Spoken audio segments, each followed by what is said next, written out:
Hi everyone.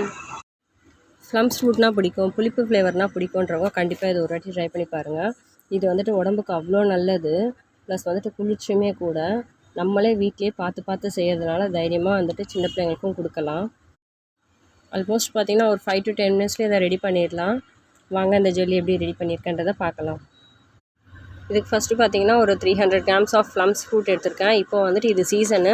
So கண்டிப்பாக வந்துட்டு seasonal ஃப்ரூட்ஸ்லாம் நம்ம வந்துட்டு அப்போதைக்கப்போ வாங்கி சாப்பிட்டுக்கணும், கிடைக்கும்போது வாங்கி சாப்பிட்டுக்கணும். அதனால நான் இதை வாங்கிட்டு வந்திருந்தேன்.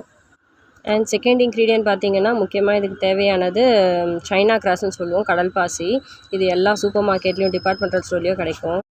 இதோடைய காஸ்ட்டு பார்த்திங்கன்னா 20 rupees தான் வரும். இப்போ இதை ஒரு சாஸ் பேனில் சின்ன பீசஸாக கட் பண்ணி போட்டுக்கிறேன்.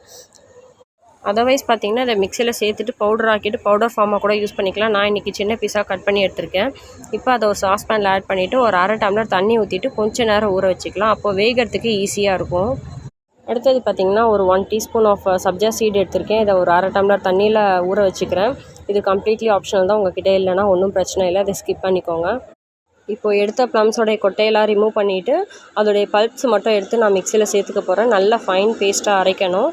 இல்லைனா நம்ம சாப்பிடும்போது இதோடைய ஸ்கின்னெல்லாம் பார்த்திங்கன்னா நமக்கு வாயில் வந்து தட்டுப்படும். ஸோ நல்லா நைஸாக எவ்வளோக்கு எவ்வளோ முடியுமோ அந்தளவுக்கு நல்லா நைஸாக அரைச்சி எடுத்துக்க வேண்டியதான். நான் எடுத்திருந்த அளவுக்கு பார்த்திங்கன்னா ஒரு ட்ரிப்லேயே வந்துட்டு மிக்ஸி ஜாரில் சேர்த்து அரைச்சி எடுத்துக்கிட்டேன், சிங்கிள் பேட்ச்லேயே. இப்போ இதுவும் பார்த்திங்கன்னா நல்லா அரைஞ்சி வந்துருச்சு. நல்ல ஒரு ஸ்மூத் கன்சிஸ்டன்சியில் இருக்கும். உங்கள் வீடியோவில் பார்க்கும்போதே தெரியும்னு நினைக்கிறேன். இது கூட பார்த்திங்கன்னா ஒரு 6 டீஸ்பூன் அளவுக்கு சர்க்கரை ஆட் பண்ணிக்கிறேன். சர்க்கரையுமே சேர்த்துட்டு நல்லா ஒரு 2 மினிட்ஸ்க்கு அரைச்சி எடுத்துக்கலாம். நம்ம டேஸ்ட்டுக்கு ஏற்ற மாதிரி சர்க்கரையை கூட்டியோ குறைச்சோ சேர்த்துக்கலாம். நான் வந்துட்டு 6 டீஸ்பூன் யூஸ் பண்ணியிருந்தேன். இப்போ ஊற வச்சுருந்த கடல் பாசி எடுத்து ஸ்டவ்வில் வச்சுருக்கேன். அரைச்சி வச்சுருந்த ப்ளம்ஸ் பேஸ்ட்டும் பார்த்திங்கன்னா எனக்கு வீடியோவில் காட்டியிருக்க டம்ளரில் 1.5 டம்ளர் அளவுக்கு கிடச்சிது. மிக்ஸி ஜாரில் ஒரு 1/2 டம்ளர் தண்ணி ஆட் பண்ணிவிட்டு மிக்ஸி ஜாரை அலசி அந்த தண்ணியுமே பார்த்திங்கன்னா இந்த கடல் பாசி கூட நம்ம சேர்த்து ஆட் பண்ணிக்கலாம். பாருங்கள், ஒரு 1/2 டம்ளர் அளவு தான் தண்ணி சேர்த்துருக்கேன், ரொம்ப அதிகமாக சேர்த்துற வேண்டாம். இப்போ எல்லாத்தையுமே சேர்த்து நல்லா வந்துட்டு கலரி விட்டுட்டே இருக்கணும்.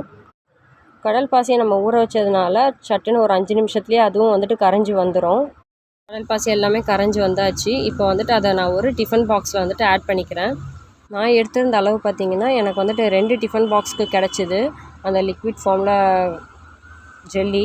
இப்போ அது கூட நான் ஊற வச்சுருந்த சப்ஜா சீட்ஸ் வந்துட்டு ஒரு 2-3 டீஸ்பூன் ஆட் பண்ணிக்கிறேன் பெரிய டிஃபன் பாக்ஸில். சின்ன டிஃபன் பாக்ஸ்லேயே வந்துட்டு ஒரு 2 ஸ்பூன் அளவுக்கு ஆட் பண்ணியிருக்கேன். இது கம்ப்ளீட்லி ஆப்ஷனல் தான், இல்லைனா ஒன்றும் பிரச்சனை இல்லை, விட்டுறலாம்.